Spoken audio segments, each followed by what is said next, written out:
Today's panel discussion is titled Kentucky's Bourbon Boom. And we're here today to try to understand why bourbon has made such a huge comeback in recent years. Why has it made a comeback today? Why now? How long might this boom last?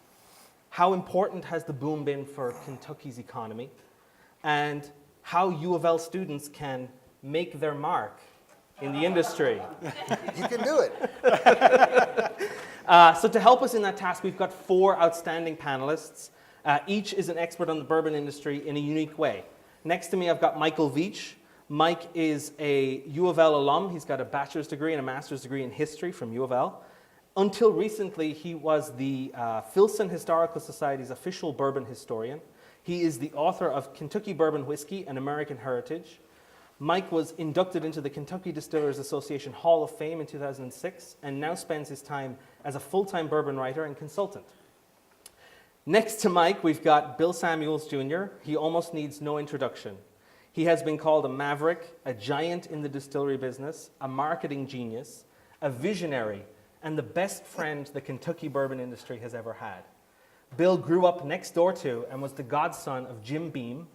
He also worked as a chauffeur for Colonel Sanders.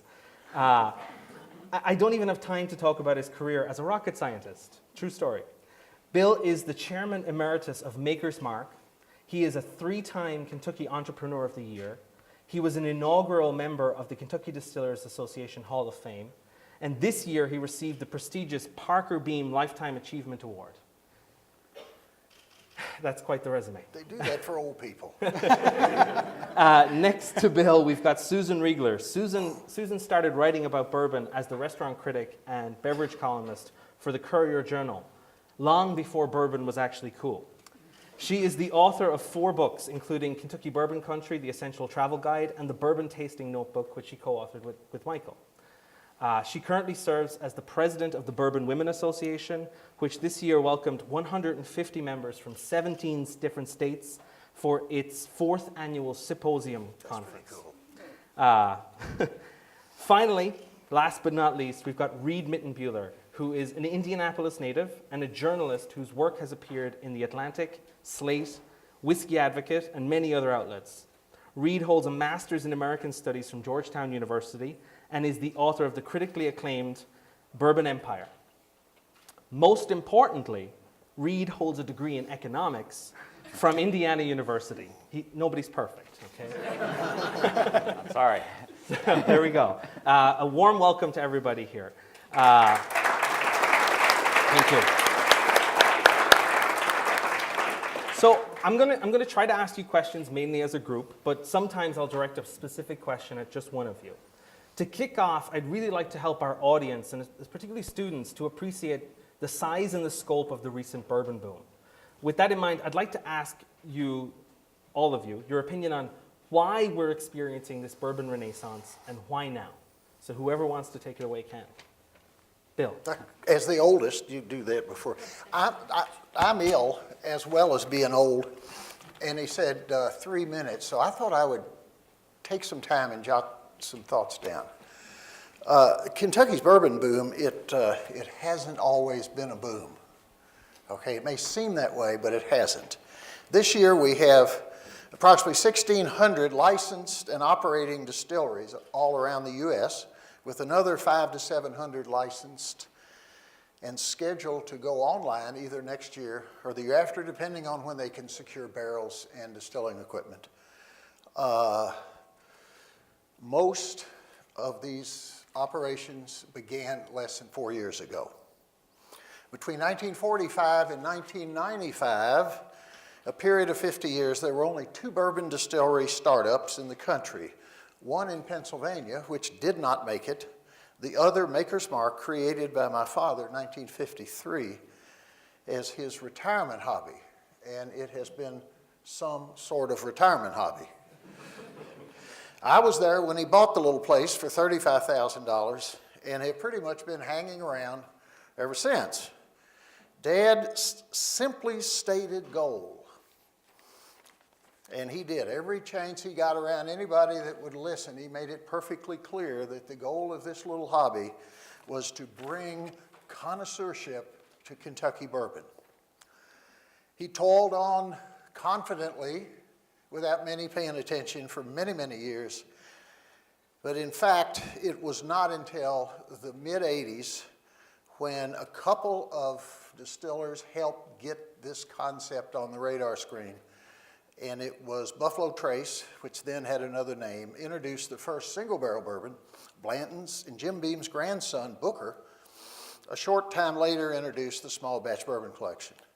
It is the foresight and the actions of these three pioneers who re-imaged bourbon that, in my judgment, made it possible for the Kentucky Spirit to share in a big way America's ongoing love affair with finely crafted and well-positioned premium spirits.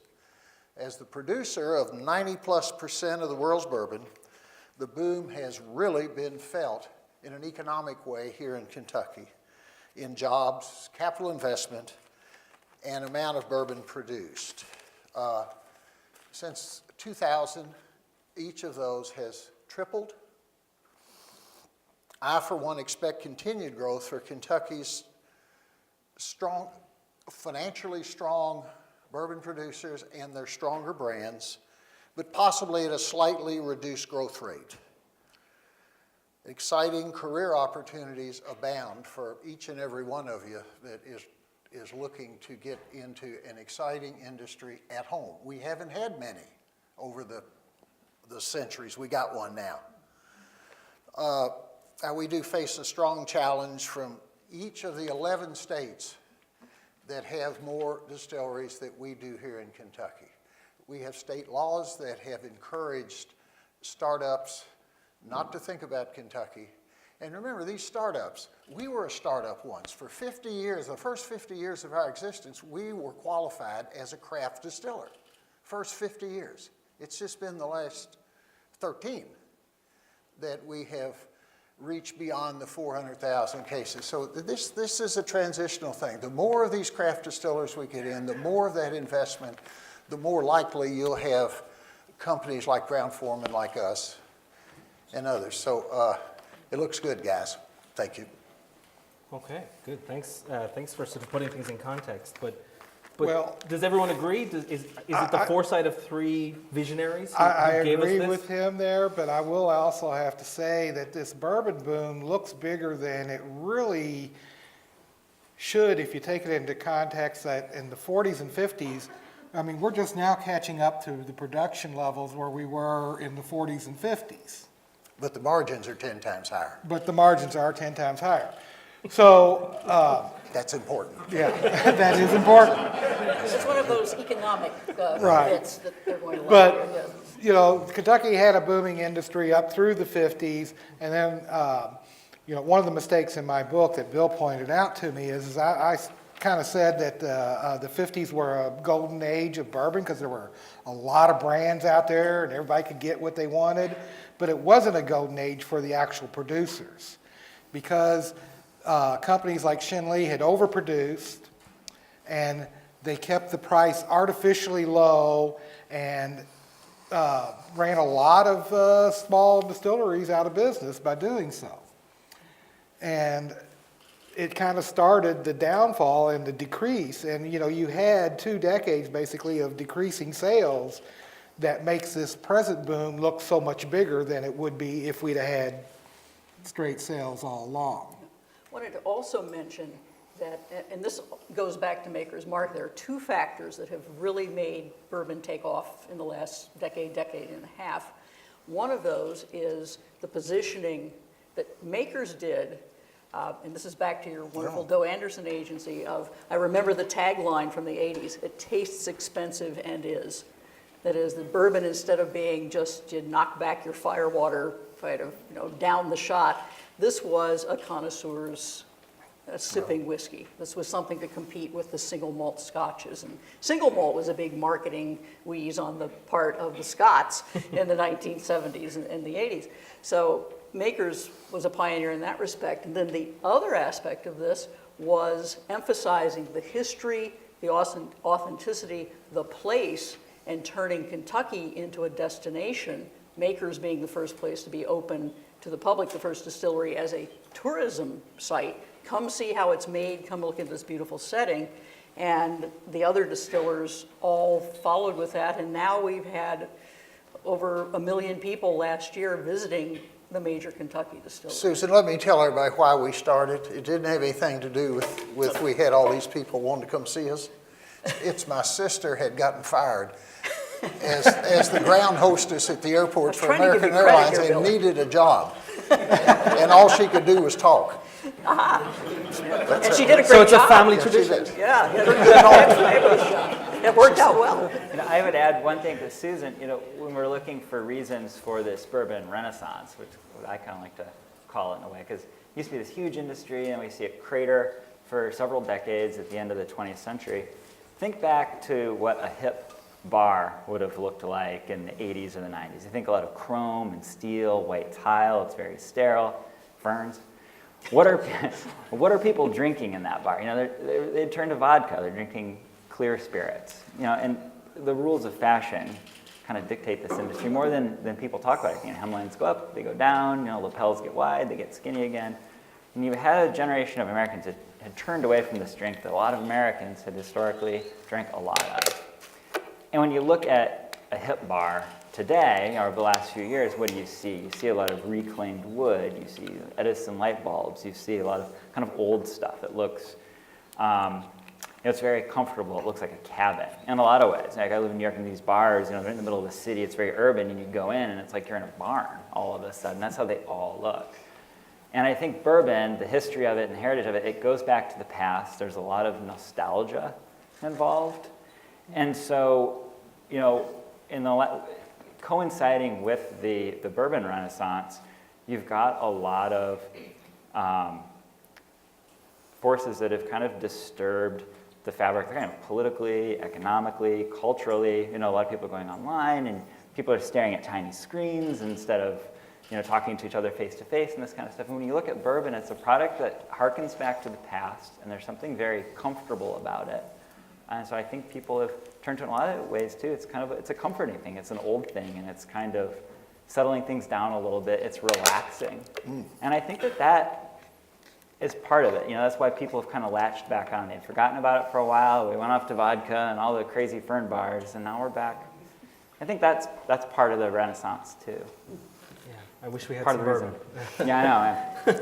So let me add a little bit to Bill's comments on sort of what's going on in the industry. I've got some notes here. The Kentucky Distillers Association reported just recently that over $1.2 billion of investment is underway just in Kentucky. Just last week, Stoli Vodka, I won't even try and pronounce the full name, Stoli Vodka announced plans for a $150 million state-of-the-art distillery and visitor experience in Bardstown centered around the Kentucky Owl brand. This will be the third new distillery in Bardstown alone in the last 3 years, after the construction of Bardstown Bourbon Company, which just announced a second expansion plan, and Lux Row, which is still under construction. In Louisville, Brown-Forman will soon, hopefully, get to cut the ribbon on their $50 million Old Forester distillery on Whiskey Row. They will be joined shortly afterwards by Michter's. In addition, Heaven Hill just announced a $25 million investment at its Bernheim distillery in West Louisville. And these investments follow the openings of Peerless Distilling, Angel's Envy, Rabbit Hole, and Copper and Kings in recent years. In what ways do you guys see these investments as important for Kentucky and its economy in terms of jobs, tourism, or economic growth and development? And why are we seeing these things now? Well, I think a lot of it has to do with the fact that Kentucky is really being rebranded as kind of the Napa Valley of bourbon. And you need to have these smaller distilleries. Like Bill said, every distillery was a startup at one point. And we need to have these startup distilleries come in here and build to help have things for people to see when they come in. If we're going to be the Napa Valley, we need to have the distilleries for people to see. And I think we're seeing more and more of it happening. You're seeing, distilleries have returned to Lexington, something that they were out of Lexington for, 70 years or so. We also need the hotels, the restaurants, and the other attractions that people are going to want to have when they come here, because they're Right. not just going to be drinking bourbon all day for 7 days. Right. I mean, some of them might, but still, you know, if you're having that complete tourism experience, there also have to be the other attractions. And I think some of the other attractions, like the horse park and our museums, and just basically being out in the beautiful countryside, is another part of that experience. But there are going to be opportunities if Bardstown wants to boom with tourism. They're going to need to build some more infrastructure for that. Much of the experience is now being driven by the legacy distilleries. Yes. And all the other stuff's nice, but it's just hard for communities to figure it out until somebody shows them how to do it. Mm-hmm. Mm-hmm. And I just take our place. My son, who's running the place now, is absolutely committed that we will have the first Michelin star restaurant in the state of Kentucky. Love it. He's got the resources to do it. He's in the process of doing feasibility for a $14 million inn at the distillery. We currently have Dale Chihuly's exhibit, the first time Chihuly's ever had an exhibit in the state of Kentucky. And we bring in chefs and multiply that by 10. And you've got a lot of content for people from out of state. But the other thing you've got is you've got a lot of job opportunities that aren't just hooked to making whiskey. It's a true story. Connected to this, Reed, one of the big sort of themes in your book is sort of the marketing strategies of both old and new bourbon brands. But some of these brands that I just talked about, the investments, they're potentially using this sort of cynical method of bringing back old, dead, names from sort of the past.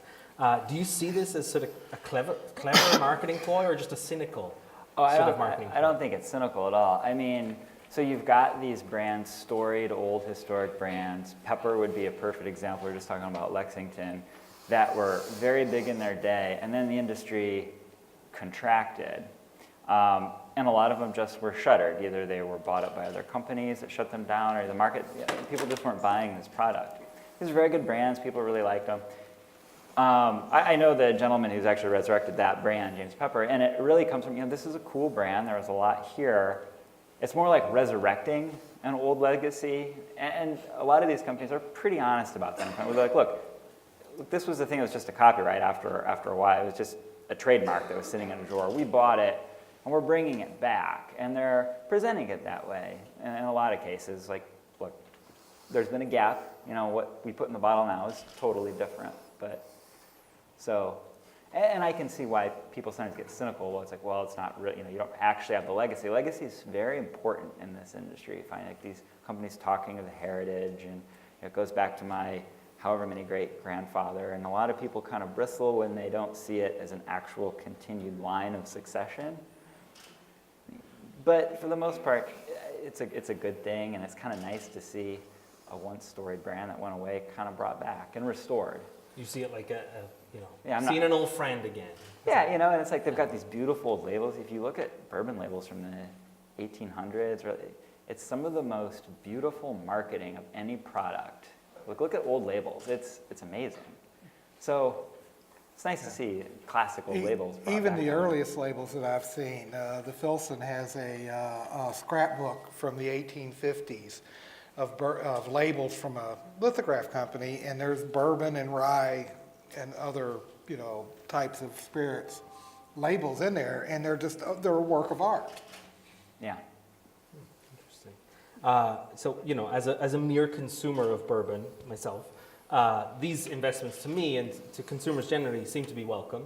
The increased demand for bourbon has, for me, led to difficulties in finding my favorite brands on the shelves.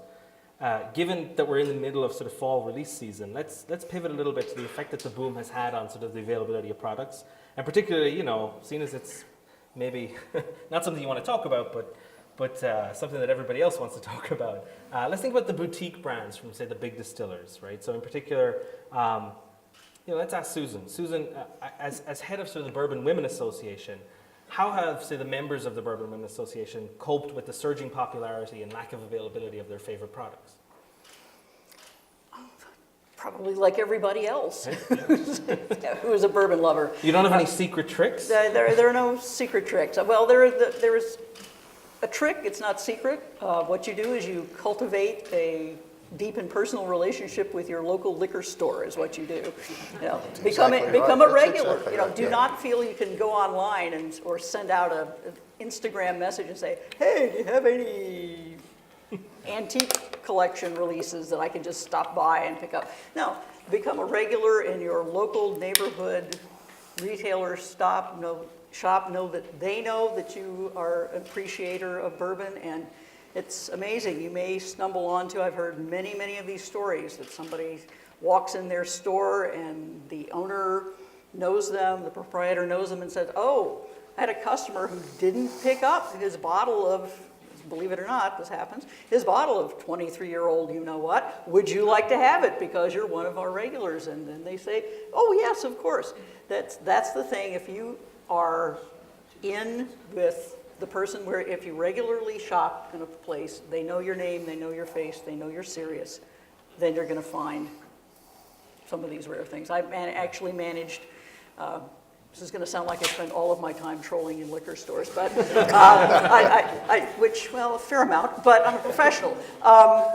It's okay. But it's for work. somehow I just managed to get, do you have the Old Forester birthday bourbon yet this year? Oh, no, I don't. Someone didn't pick it up? Oh, fine, I'll take it. And, that happens. So it's a sort of mindfulness and being in the right place at the right time. I also had a great tip from my friend Mike Veach about some bourbon I was looking for. He said, "Yeah, this is up in a little liquor store up 10th Street in Jeffersonville." And I walked in and, whoo, 5 bottles, boom, it was great. Can't find it at all in Louisville. I'm not telling you where or what it was. The industry probably hates me for what I do, because when people start looking for these boutique things, I tell them, why bother? There are a lot of really good brands that you can get that are available out there that are half the price, and you can get those and enjoy them year round. Absolutely. Maker's Mark. Absolutely. But when you do bourbon tastings for people and they want something special, you sort of have to be on the prowl. I think for an enterprising student who wanted to scrape together the data, bourbon right now could offer some really interesting lessons, in bubble economy. It's like tulip bulbs a little bit. When people talk about shortages of certain brands that have just disappeared, brands that once used to be easy to find everywhere, now you can't find them, or if you do, they're really expensive. I sometimes wonder, there's not really necessarily a shortage, like it's just not there as much as it's hoarded away in a closet or in someone's basement. You hear stories. I've got a number of liquor store friend owners who have these stories about people coming in and buying everything off the shelf, buying the case. People are afraid they're not going to be able to get it, and you've got that kind of mentality right now. And so you'll see these things, and because of distribution, you'll see certain markets totally empty of a certain brand, but other markets will have it. I think after a while, hopefully that'll kind of start evening out, just as people realize, I've got a whole closet full of liquor that the price hasn't skyrocketed or whatever I thought it was going to do in secondary market. Don't you find a lot of that really is driven by people buying to sell as opposed, that's Some a of totally different market, and that bubble And is illegal. huge. And illegal. Yeah, that's part of the charm. Please note that Reed Mittenbuehler is not a lawyer, it's not legal advice. But, it's like Rosemary was calling it the other day, it's the Beanie Baby syndrome. Right. Right. People have got to have that one bottle of everything out there. Yeah. It seems for Susan that Pappy Van Winkle has become the he who shall not be named kind of. Well, no, not necessarily. And that's actually, I would completely agree with Mike in that there are a lot of bourbons that are very, very good. That you look at what the distillers make, and they're basically using the same mash bill and for a variety of brands. Some of them, they age longer. Some of them are in different places in the warehouse. But, they're the big players, they all make really, really excellent bourbons, and if you just are a bourbon lover, there's a lot of excellent and very reasonably priced bourbon on the market. There is no shortage in that respect. Have any of you had to, say, adjust your preferences, adjust your tastes to deal with sort of shortages? Have you had to pick something else you like? I used to have kind of as my special Friday night, but I would buy it for $40 a bottle. Was the Van Winkle Lot B, the 12 unit, which is now impossible to find. But I also am not personally a huge fan of really old, very woody bourbons. The sweet spot 6 or 7 years old, to me, which kind of gets back to how I kind of recalibrate is, the soul of bourbon, it's kind of a humble product. It's corn, rye, barley, wheat. Occasionally. Occasionally wheat. Aged in a barrel, it's not necessarily a fancy thing. And it's like cooking meat. Some meat is made to be braised for hours on end. Some of it you want to eat raw, like steak tartare. And bourbon, it's more like the pork chop, right? You don't want it too overcooked. You don't want it undercooked. 6, 7, 8 years old, that's not an inherently complicated product. So when you see this fetishization or everything's getting very complicated, the way people kind of go after these unicorn brands, I always kind of think, well, it's, I'm not trying to glorify tacos or peanut butter and jelly sandwich. It's kind of it's a standard. So some of these standard kind of old classic brands that aren't that expensive really do hit a sweet spot, I think. So I think of it that way. There's a few of us that actually make bourbon, which is different from marketing bourbon, that are well aware that people generally, if not influenced overly by the marketers, enjoy stuff that tastes good. And old whiskey doesn't taste good unless you filter it to death. Interesting. Okay. So I'm going to pivot again a little bit. He's an Irishman. Yeah. Sure am. So, I know very little about bourbon, but I'm learning.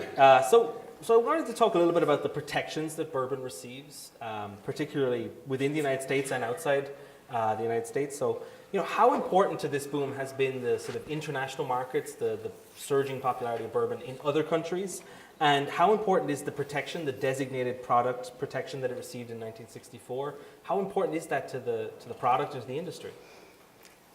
Boy, if you take this as an American product, and it's a signature American product, just as you have champagne out of France, Yep. right? Then there's a lot of identity that goes with that. And we're not just exporting whiskey, exporting, something that's very strongly identified as American.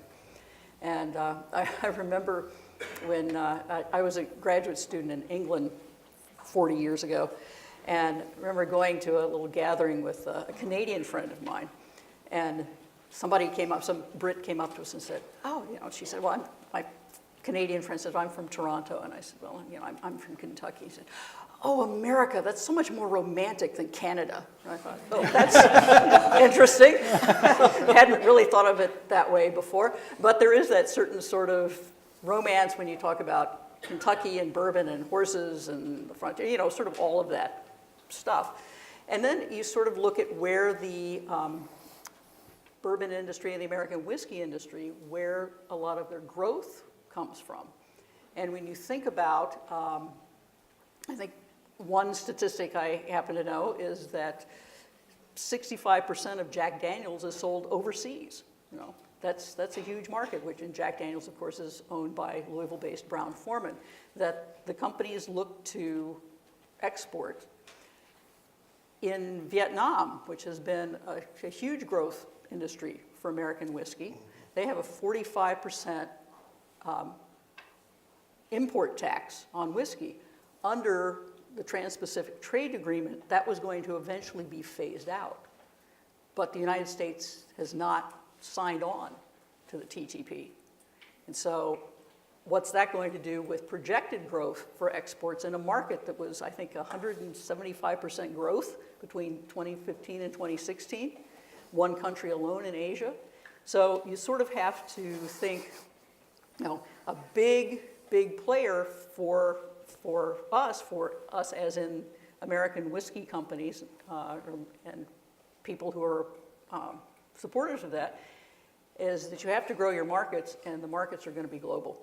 Mm-hmm. And you know this very, very well, and so we have to look at the ramifications of that. And then, jobs, if you're not growing, Now, we have some growth going on right now, as we've just talked about, and $1.5 billion in investments in the next few years.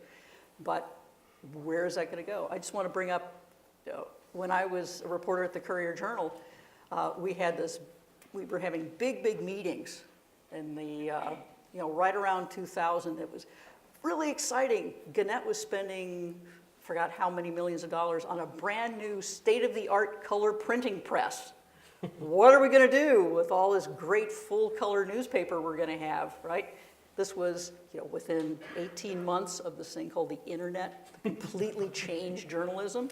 But Gannett was putting millions of dollars into state-of-the-art color printing presses. So there's a little cautionary note about One of the ways optimism. to think about the opportunity really for each of y'all as opposed to us is bourbon is now positioned well enough to take on Scotch globally. And see, that's what I meant by bringing connoisseurship to bourbon. It had to happen before we had a chance to become internationally successful as a group at the upper level. We represent 10% of the Scotch business. The opportunity is incredible because we're more attractive to young professionals. We have the positioning right. We got to get the duties under control. Maybe Trump's a great negotiator, but I can promise you that 10 presidents before him weren't. And we were put at horrible disadvantages to going into these countries and getting any kind of tariff equality. Yeah, so that's actually a nice sort of connection to my follow-up question. The question I have put here is could politics derail this boom? And in particular, I'm talking about some of the commentary that Susan gave to the Guardian newspaper in England when European authorities this summer threatened punitive tariffs on bourbon. And some of the commentary online that I saw seems to think that bourbon was singled out specifically because of its importance to Kentucky's Mitch McConnell. That they were trying to hit him where it hurts, right? Yeah, and obviously it's still a very tiny part of American exports, in the bigger picture. But I think the great example, and Fred Minnick had an article about this in the New York Times last summer, is when Americans wanted to put leverage on European trade, they targeted the Roquefort cheese industry. Well, that's a tiny little portion of exports there, but it very much affects a population of farmers, very local people whose entire livelihood depends upon that. So again, you might look at, bourbon or Tennessee whiskey as a small portion of American exports, but it's a big portion of the economy of small places like Kentucky. And that makes when if you want to try and hit the leader of a particular political party, and sort of undermine his voter base, you attack the product that they make, right? It's huge leverage, that you'd have internationally. Also, there was a story that I'd heard at Heaven Hill. Bill was talking about Scotch, and when you think of the Scotch industry kind of riding on the back of the British Empire as they're going all over the world, when you're in a bar internationally and you order a whiskey, historically that's always meant Scotch. And Americans had always made a lot of whiskey, but they'd also consumed a lot, hadn't exported that much. And folks at Heaven Hill, mentioned to me, they're like, we can handle this increase in U.S. demand, but if one person in every bar internationally, just for the night, decided to order an American whiskey specifically, not a Scotch, every rack house in Kentucky would just, That's right. And that the international market is just like this huge kind of like surging, and it's like a sponge. We got a chance to compete now. For years, Mike was talking about all the bourbon we sold in the 70s. I promise you, the bourbon customer in the 70s didn't look a thing like y'all. Okay. Yeah, but you also think of just quantities and the quantities of Scotch, because we all got very excited when we reached that point where there was a bourbon barrel aging in Kentucky for each person who lived here, and then oh boy, now there are more barrels of bourbon than people and horses put together in Kentucky, which is pretty exciting. But there are 8 barrels of Scotch for every Scot. Okay, so we still have a little ways to go in the production line there. I didn't know that factoid. I wonder what the statistic is for Irish whiskey, for Irish people. Well, it's down because you left Ireland, so. Yes, right. Touche. So Bill, some of these international connections that the industry is beginning to sort of develop, one of the best examples is that Maker's Mark recently became a part of the Beam Suntory group. Recently, in say 3 years ago. From your sort of insider point of view, was this simply a way for Beam Suntory to continue to sort of meet the surging demand for bourbon, or was there something that Beam Suntory thought that they could add to Maker's Mark's product or image or brand? And if so, how did they plan to do that?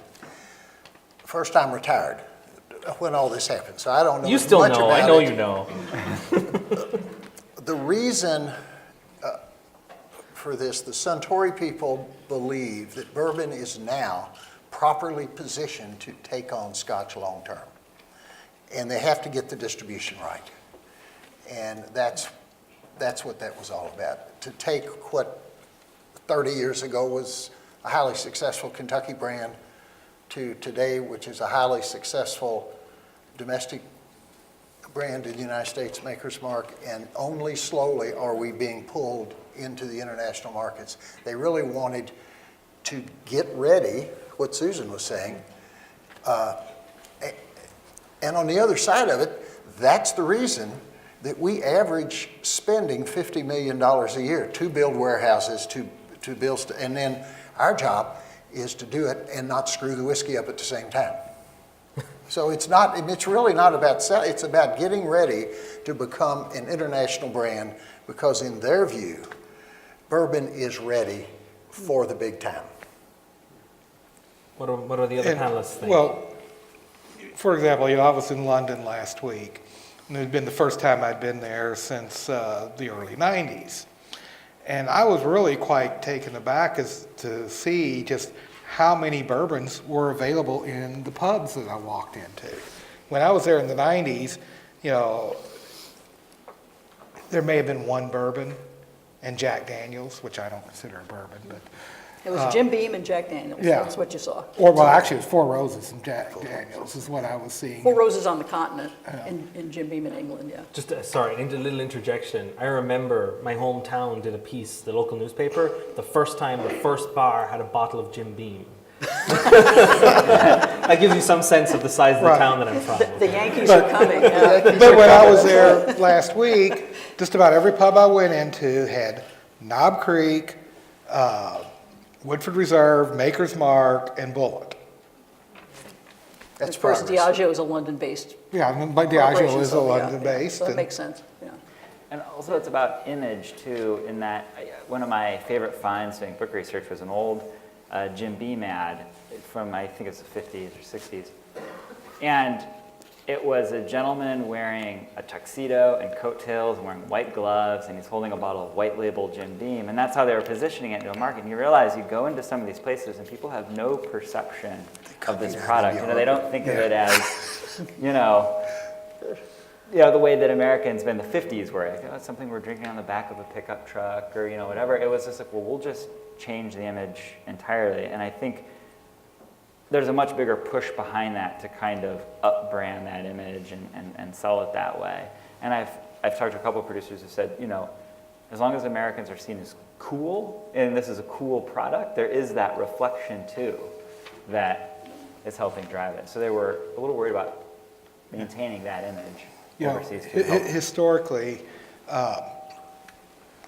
I have hanging on my wall a bar tray from I.W. Harper from the early 60s, and it's talking about in the early 60s, Shinley, which was a very progressive company in a lot of ways.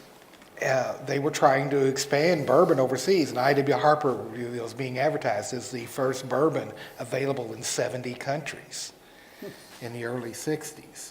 So, the United States has been trying to get into that international market and compete with Scotch for 50 years now, and But they didn't have the cues right. Right, then. they didn't. It No. really is that simple. The image was wrong, irrespective of what the individual companies did. Right. The time is right now and the opportunity has never been better. Right, but this is, I was gonna say, this is the accumulation of 50 years of effort. So that leads nicely into the next question that I've got. And from some of the conversation that I'm hearing, I mean, it seems like none of you expect this boom to end anytime soon, especially given the behavior of these major companies who really have a lot at stake in this game. They're not making these decisions lightly. And Beam Suntory is one, Stoli Vodka is another, and so on and so forth. You know, can this boom last indefinitely? And we touched on this a little bit earlier, but more specifically, what opportunities are still out there for someone who's entrepreneurial? Is there still room for another variety, another flavor profile? Because in Reed's book, he talked about how that sort of flavor heterogeneity was lost over time, and it's only beginning to come back with these new craft distilleries, that variety of flavor. Is there still room for that, or is this all going to be eaten up by the big guys in the industry, this demand? Well, see, that's one of the things I kind of disagreed with Reed in his book on. That's correct. Well, Because that's even, fine, too. That's because, you know, even yeah. even in the 90s, you could taste the different brands, and they all had different flavor profiles. You know, they weren't, you know, some just, you know, bourbon flavor, you know, one bourbon flavor. There was a lot of variety even then, but I will agree that the craft distilling industry is bringing back an even wider variety. Yeah, there was so last weekend I did a panel and we cracked open the Dusty.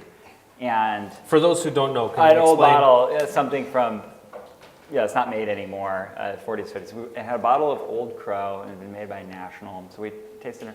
I remember tasting it, and sometimes people really glom after these, right? They become, you know, they're rare and it's hard to find. They don't make them anymore. And it wasn't particularly good. I mean, a lot of sulfur. We were smelling it. We're like, oh, this is, you know, this is not a great whiskey, but it's old and it's, you know, it's kind of rare. So you remember when you think, when we talk about the industry consolidating, what we've lost, and we've lost some things that really aren't, quite frankly, that big of a loss. But when you look at, you know, all these new players, you know, coming back online and just looking at kinds of flavor profiles that might have been, you know, lost as an industry consolidated, because there's this subtext of the history of the industry going down to just a few companies that made a huge portion of the liquid. You know, it's nice to see that something will pop out of that. So there's a lot of promise too. Yeah, I agree with So that's what I talk about in the book when I'm, you know, talking about things that have been lost. There were a lot of companies that, you know, they couldn't compete, and consumers, quite frankly, weren't asking for the product and weren't paying the very low prices that were being asked for it. So, you know, they got shooken out, and that's just how it happened. And now there is demand, and so you've got these companies coming back, and so there's demand for it. So For the entrepreneurs in the room, and I assume there's at least one that really wants to start up rather than work for somebody else, with this boom, there's a lot of opportunities that don't have anything to do with making whiskey, but in supporting the people that do. And my son's got a friend of his that decided an opportunity would be to get into the used barrel business. And I don't know the specifics of it, other than he had to find a source and then he had to find customers and all. And in 5 years, he's made a fortune. And there's opportunities like that all around. And they are almost all in Kentucky because the concentration of this is here. So think about that as your... there's also opportunities, I think, in education. As more people Absolutely. want to make it, and then a lot of people want to learn about it. There's an outfit here, Moonshine University. Yes, indeed. And they're fabulous. And there was this packet that they have where you can smell different chemicals that, you know, are considered flaws, but it's a way you can learn about these products if you're making it yourself or if you're, you know, just tasting through bottles. And I learned a tremendous amount, and it was this new company. It kind of sprung up, and there's that end of the educational aspect, and then just a lot of consumers who are, quite frankly, a little bewildered. I mean, it's hard to know all the different brands, what they make, and where the labels lead. So there's a big demand for that, a big appetite, and people are willing to pay a lot of money. Well, and talk about marketing. You know, one of the things that really struck me in all of this is, if you're going to continue the demand, you're going to continue making bourbon an appealing product for people, do not underestimate the power of marketing. And Brown-Forman last year spent 17% of its profits plowed back into their marketing. Now that tells you they're serious about keeping this demand moving along, to keep making bourbon attractive, to say this is why you want to drink our product. And I'm sure it's comparable with the other distilleries. They pay big attention to that. When we started with the agency we've got now, we paid them $1 a case. We were selling 100,000 cases, and today they have 40 people working on our account. Back then, 2. So Beam Suntory may have more than 17% of their profits going. Was a large portion of that 17% spent on the Kingsman movie, Brown-Forman? I don't know about that. It wasn't broken down for me. Nobody's going to do a Halle Berry up here and drink a pint of whiskey while we're standing? I talked about the Kingsman movie, and this is another good example of international markets. So in South Korea, the Kingsman movie, I think, was the #1 biggest box office opening South Korea had ever seen. So if you're looking to get into the South Korean market and you're looking to, create a product that is going to be bundled alongside this movie, that's a huge opportunity for them. It's thinking, I think, very smart about. For those who don't know, the movie was brought out with an Old Forester Brown-Forman product expression called Statesman, which was tied into the movie, which is called Kingsman. And tied into its plot and everything. Yeah, So if you see the movie, you're going to see this brand.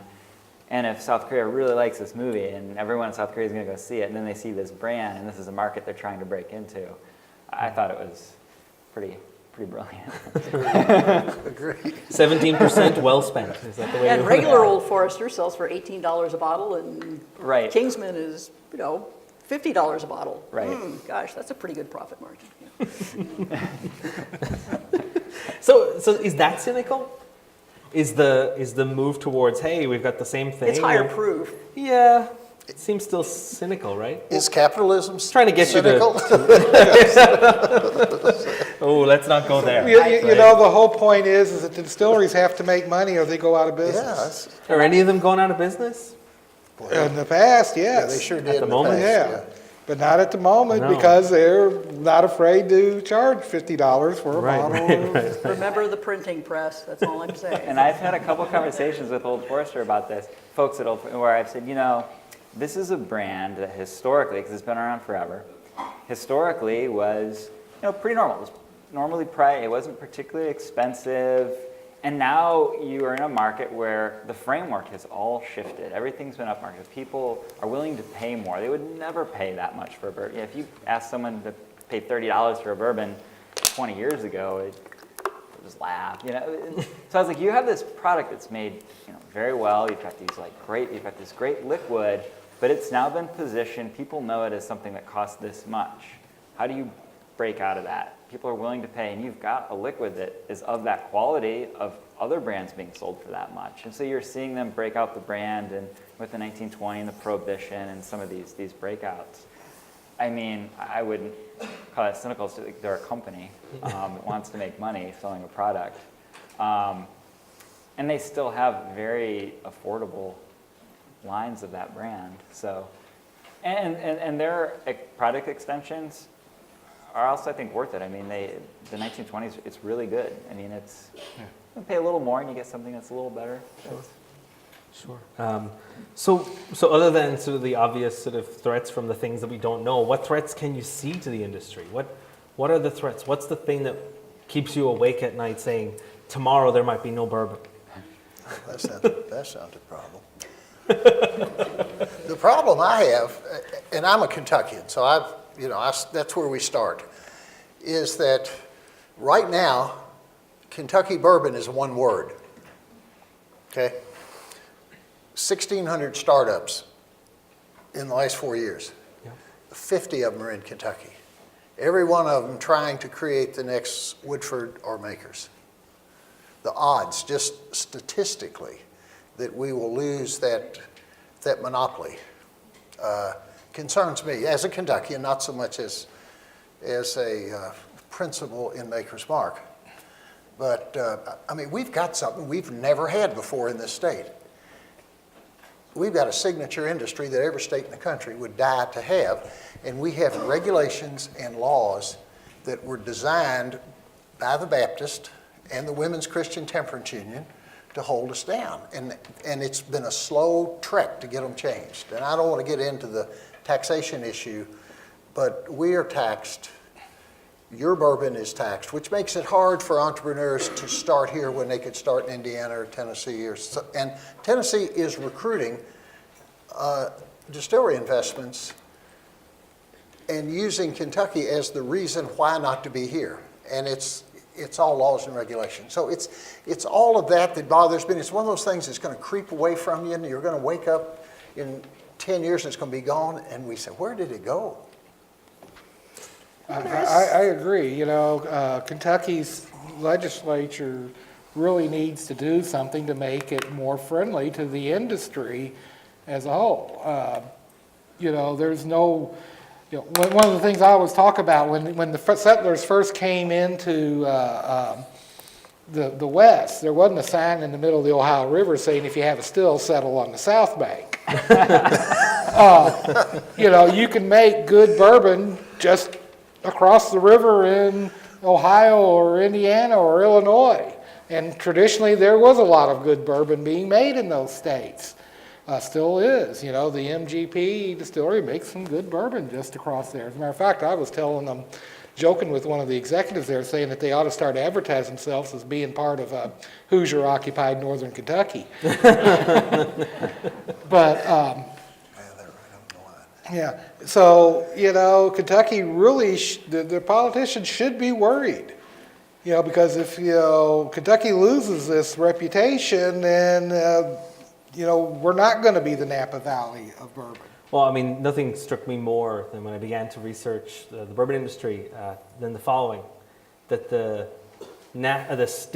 official state drink of Kentucky is Milk. milk. That might be a big place to begin and recognize the importance But Louisville does have an official cocktail, which makes me very proud Well, to live here. No, the fair old enough. The fashioned. old-fashioned, yeah. and it doesn't contain any milk, No, none. which is good. You know, because I'm lactose intolerant, I can't go there. You mentioned Napa Valley. Last year, revenue directly from wine tourism, $2.4 billion, one county in California. 360 wineries in one county.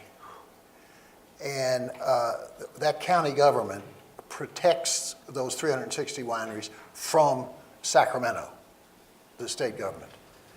I mean, it's a big part of their livelihood up there, and their livelihood, they live a pretty good life, everybody in the county, because of that wine tourism. And the Bourbon Trail, it won't be exactly like Sonoma or Napa, but it has the chance, since we all get along so well, and since we're all so dedicated to make it the best experience in the whiskey industry, it has a chance to compete at that level as far as bringing tourists and butts to beds and revenue to the state of Kentucky. And you don't have to build these people's schools, because 90% of our visitors are from out of state. They go home after they spend a lot of money. And so it's all intertwined. It has to be the only Bourbon Trail. People have to keep coming. I mean, our little place had 26,000 visitors last month. And they spend an average in our little GPS gift won't shop. even get you there, so that's impressive. Oh, you're on. There's no center line in the road. And the average spend is $80 a visitor, and that counts little children and old people and all. Oh, that's impressive. So you've mentioned a few times, particularly Bill, that there are opportunities out there for U of L students. You mentioned them in marketing and all these kind of things. You know, when you were the head of a company and what you've heard from your connections for the rest of the panel, you know, what do employers value in an employee in the industry, and what skills can we as a university here give our students to prepare them for a career in the industry, and are we doing enough? Well, I don't want to dominate this, but I'll tell you what I've learned, because I'm an engineer, and I think and I think that's the most important, and I'm just wrong as I can be. Mike needs to comment on this for sure. But as marketing has turned from mass marketing in mass media to personalized selling, and the use of the facilities, the distilleries, and not just distilleries, but ambassadors, clearly the number one skill set that all of us are looking for is the mature interpersonal skills. And it's not close. It's got to be first. So if you want to spend a year really finding if you like the industry, become a tour guide, become an ambassador, and in that time, if you show promise, the distilleries will grab you and move you where you're interested in going. But that's because that's a skill set that works. Even our quality control people, engineers, they interface with these 180,000 customers that we have coming to the distillery every year. You got to be able to do it. It's a people business. It is a people business. They're all people businesses. Well, we got that from y'all in Ireland, you know that. Mike, what do you think? Did U of L prepare you for a career as a bourbon historian? Yes. Well, That's called a qualified response. well, I like to tell people at the time, you know, I was the luckiest student to come out of the University of Louisville's history department because I was actually working on a degree in medieval history with a secondary field in public history, studying under Dr. Brockwell and Carrie Spears in the history department and Bill Morrison at the archives. And Nick Morgan from what was then United Distillers, now Diageo, called and said that they were going to put together an archive out at the old Fitzgerald Distillery. And it would be, 6 weeks during the summer, 35 hours a week and $9 an hour. And I didn't have classes that summer, and I said, sure, I'll do that. And, and it turned into a full-time job. Up until then, United Distillers decided to sell all their bourbon brands and close the archives. No one ever said that Diageo was the smartest company in the world. So it seems like you succeeded in spite of your choice Right. of medieval and public history. Well, but the education I got here at U of L definitely served me well. Are you free to teach a class next semester? It's good. Susan and Mike both came to visit my classes this semester, and Reed is visiting tomorrow. So Excellent. thanks to everybody who came to my class this Just semester. a little word on education. Sure. Is that a good education fits you for nothing and prepares you for everything. So don't feel like you have to be narrowed into some small. I have degrees in zoology and music, and it served me well as a journalist and as a bourbon expert. I can tell you why, but it would take a very long time. Yeah. So thankfully, I get to continue this conversation over dinner tonight with our panelists.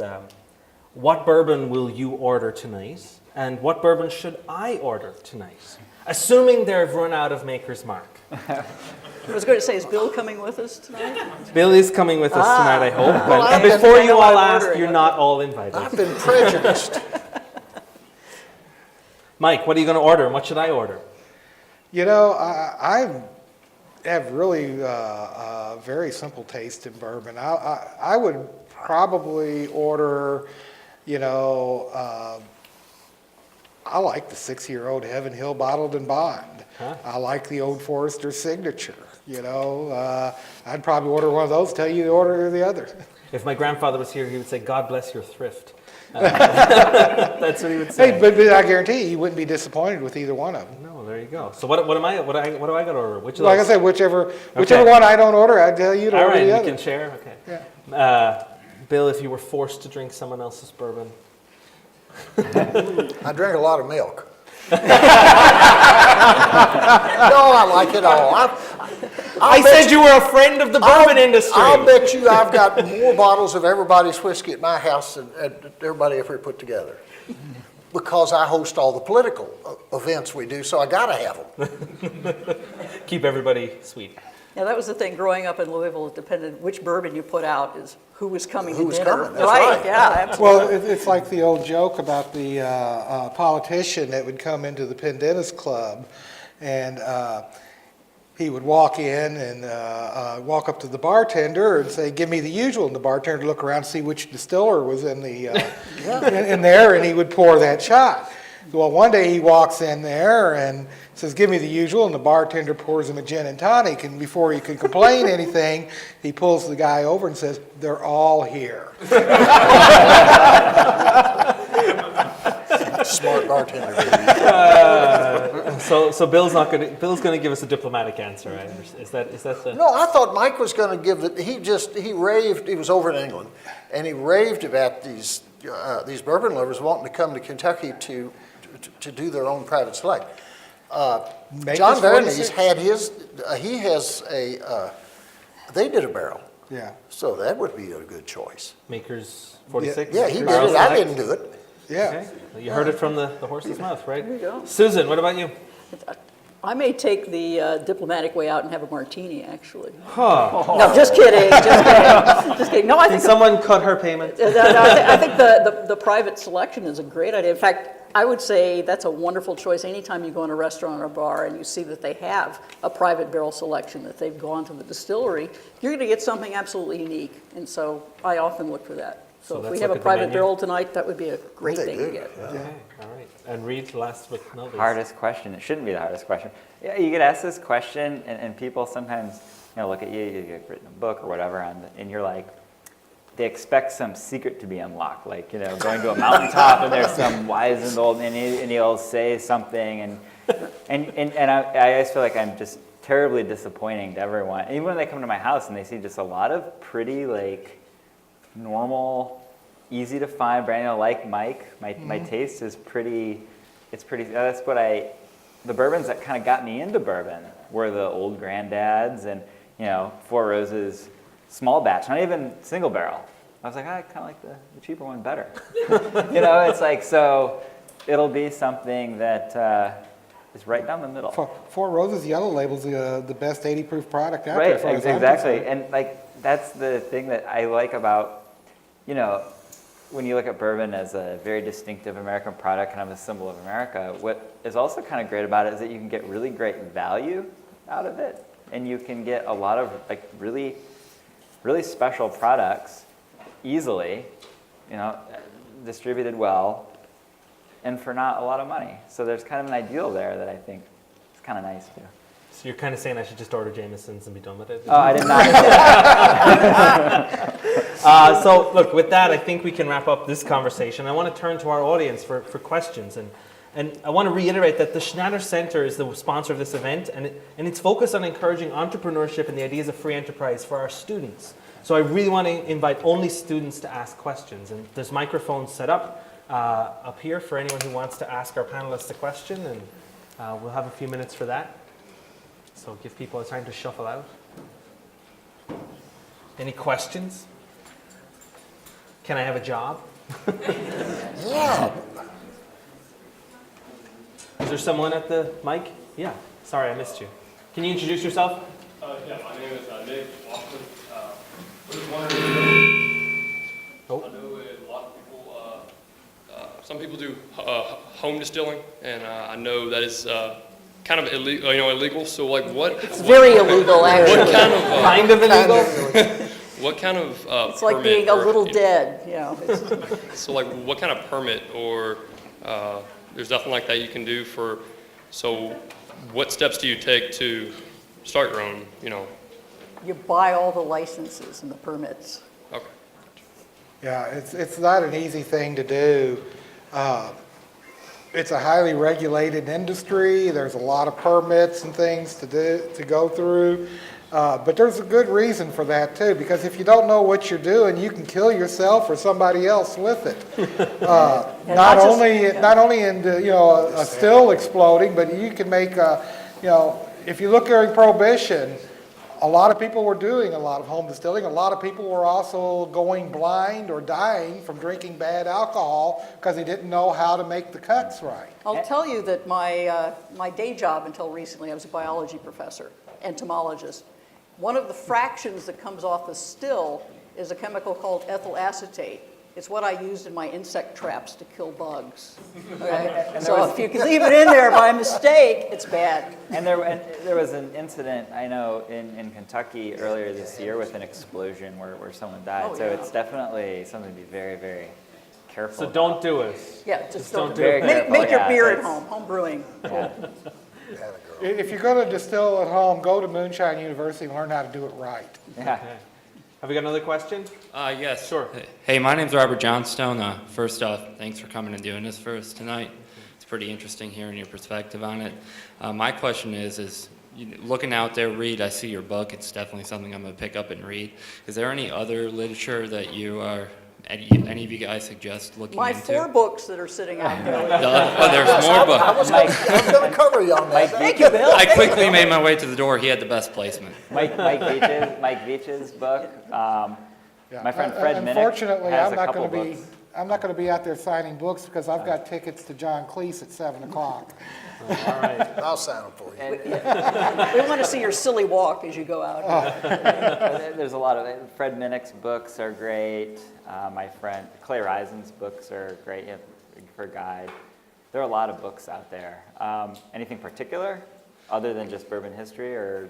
History, and I guess just insider tips for trying to, make your name in bourbon. You can read my blog, In the blog, there's a lot bourbonbeach.com. of good What's the blogs. blog called? Just Google bourbon books and you will get a really good. You can also listen to the Bourbon Pursuit podcast. Exactly. Okay. Exactly. And once again, thank you. Thank you. Have we any more questions? It would- One more? Okay.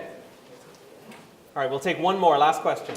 My name's Kat Hobleib. I just want to ask, with the use of computerized technology becoming more and more common in distilleries today, do you think that it is cheating the system to your more traditional historical way of producing bourbon? No.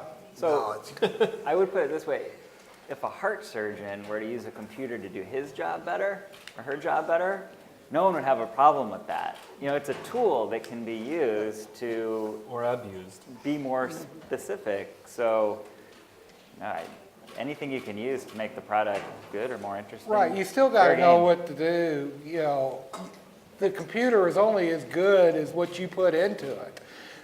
So you still have to know your stuff in order to use those tools right. And you may have mass spectrometers in the lab saying, here's a profile of what's in this whiskey, but you also have the tasting panel of human palates who are guaranteeing the quality It's of what's certainly, coming out. it's certainly not romantic, and no one that advertises their computers. That's a whole different thing. But it's a tool, not a shortcut, right? So it absolutely, it's a benefit. All right, so now Thank you. we're now competing with the pizza at the back of the room. no. Please, everybody, go get a slice, and a big round of applause for our guests. Thank you so much.